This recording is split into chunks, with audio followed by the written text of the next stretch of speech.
Call the March 21st, 2019 meeting to order for Dixon County Commission. Would you please stand and join in the flag salute?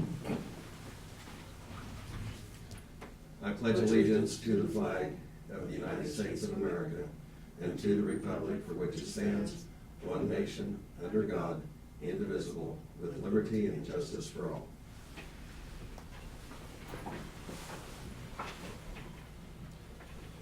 Okay, I don't believe we have any additions to the agenda, so I would move that we approve the agenda as written. Second. Have the motion and second. Any question or comment? Otherwise, all in favor say aye. Aye. Opposed? Motion carries.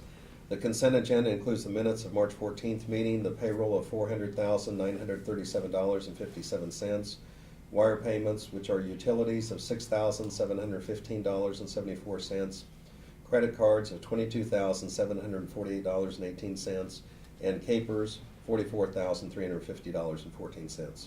Move to approve the consent agenda. Second. Any other discussion?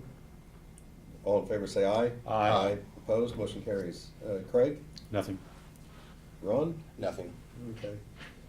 We had a board meeting for Central Kansas Mental Health last week, and then earlier this morning, the clerks had a regional meeting, and Barb is attending that, and so I was out there to give a welcome, but it was the surrounding counties, and I don't know, there are maybe 25 or more there,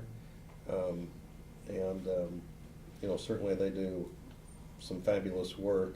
You know, I'm often reminded the experience that people have in the courthouse. It doesn't matter who they see first, but you want that experience to be positive, and I think our clerk's office does an outstanding job of that, as well as the others. But it's, as far as serving the public and the customer, that's vitally important. So that's really all I have, other than I'll attend the MAC breakfast, Military Affairs Council breakfast, next Thursday morning in Junction City. You might, Janelle and Diane. Oh, yes. Earlier this morning, actually we had John Goff in here and talked about some of the roads and bridges, and we do have our township meeting that's coming up next Monday. And so I'm sure some of that information too is going to be passed on to them, and some good discussions. And then also, we had Diane and Janelle in here, and we're in the early stages of our budget process and developing the budget for 2020. And so, you know, certainly one of the pieces of that is we look at the wages and benefits of our employees, and of course there'll be other things coming in. So we're just kind of looking at a few areas just to kind of food for thought to get us started on that process. We do not have any petitions or proclamations. If there's any public comments, this would be opportunity to do that. We have it every meeting. Otherwise, Brad, we'll go ahead and go to you for your report. Okay, not a lot today, but just wanted to report that we had applied earlier this week to K-Camp for their annual risk reduction grant program for $2,000, which is the total amount you can ask for. After meeting with the staff and employees over the last couple of months, we kind of determined that 4 additional rear view cameras for our big equipment would be the best use of that funding. And so we applied for that. I did get the email late last night that it was approved. And so we got that equipment ordered. That will, 3 of those cameras will go in, 2 of them will be in the big loaders at the road and bridge. 1 will go in the loader out at the environmental services, and then the 4th one will go in our crane. And essentially that puts a monitor in front of the driver that they can see looking forward what's behind them. So when they turn in the crane, especially as you turn, the back end of that thing swings around, and it can be very hazardous if somebody's standing behind you or a vehicle's pulling up behind you. The same way with the loaders. That way they can see behind them. I think that will increase the safety factor of operating that equipment tremendously. Over the past several years, we put that same equipment in our mowing tractors out on the highway, and in a couple other pieces of our equipment. And the operators just love that. Especially in mowing tractors, you know, you're sitting there all day long, cockeyed in the seat, looking back, you know, because it's dangerous to have traffic come up behind you. This way they can be looking forward, the kink in their neck, the fact that they don't have to continuously look back is is a big plus as far as the safety, so. The other grant that I applied for this week is through TransCanada, and that's to replace the radios in Chancey's pickup truck. We had applied in 2016 for a grant through them and received it. And we purchased, if you remember, a new drone system that we got back then, which is the one that Ricky operates at GIS.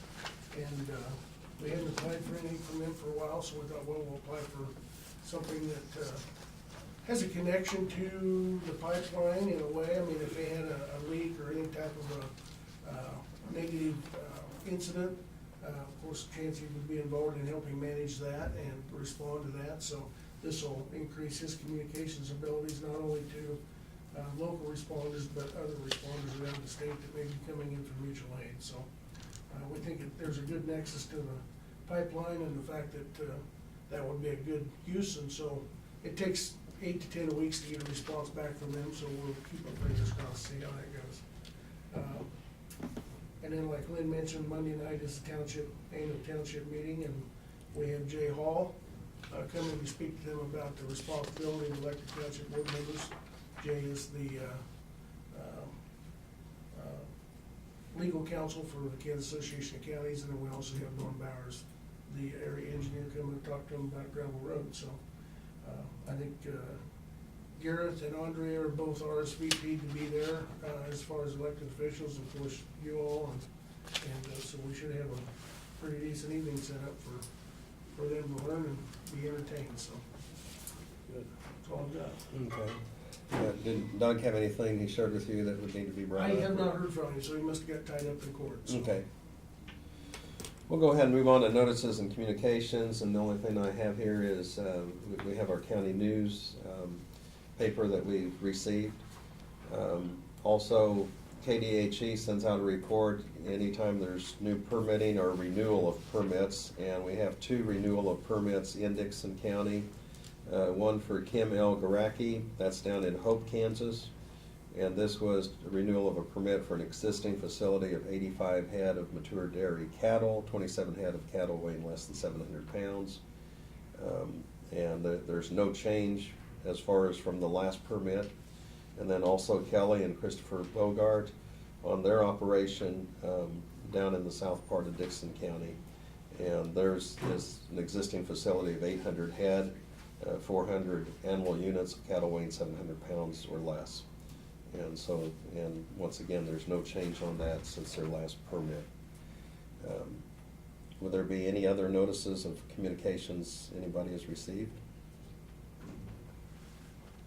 Otherwise, no unfinished business or resolutions, or one business item we have is considered the purchase of 2 new ventilators for EMS. Brad? This is a capital improvement item that we've had in this year's projects, and John has obtained a bid from the company that provides these. We have 2 of them, even though we have more ambulances. The ventilators are used, obviously, to help patients breathe, and we have 2 now that are about 10 years old. They're what are considered manual ventilators. The standard today is more of an automatic ventilator that also provides BiPAP and CPAP capabilities. We received the bids from them on a state contract from the vendor, which is Zoll, and that bid for the 2 ventilators and the options being the mask and the case and stuff is $21,287.46 for both of them. That's considerably less than the list price.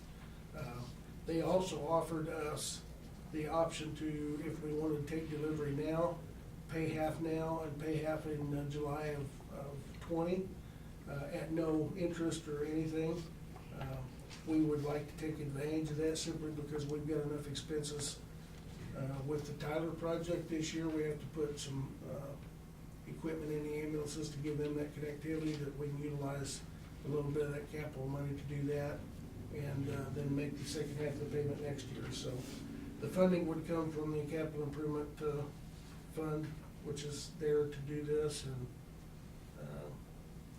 our recommendation is to make the purchase and utilize their deferred payment, so. Okay. Is there a motion? I'll make a motion to accept the terms from Zoll Z-Vent for the ventilators of two of them for $21,876, 21,287.46 on deferred payment. Second. Okay, we have the motion and the second to go ahead and accept this bid for the EMS ventilators, $21,287.46, with the terms that are offered. Any other questions or comment? All in favor say aye. Aye. Opposed, motion carries. Doug, we'll go ahead and take the report if you have one. No, I don't, no, everything's fine. Okay. Is there a motion for adjournment? So moved. Second. We have a motion and a second for adjournment. Any discussion? All in favor say aye. Aye. Opposed, motion carries. We're adjourned.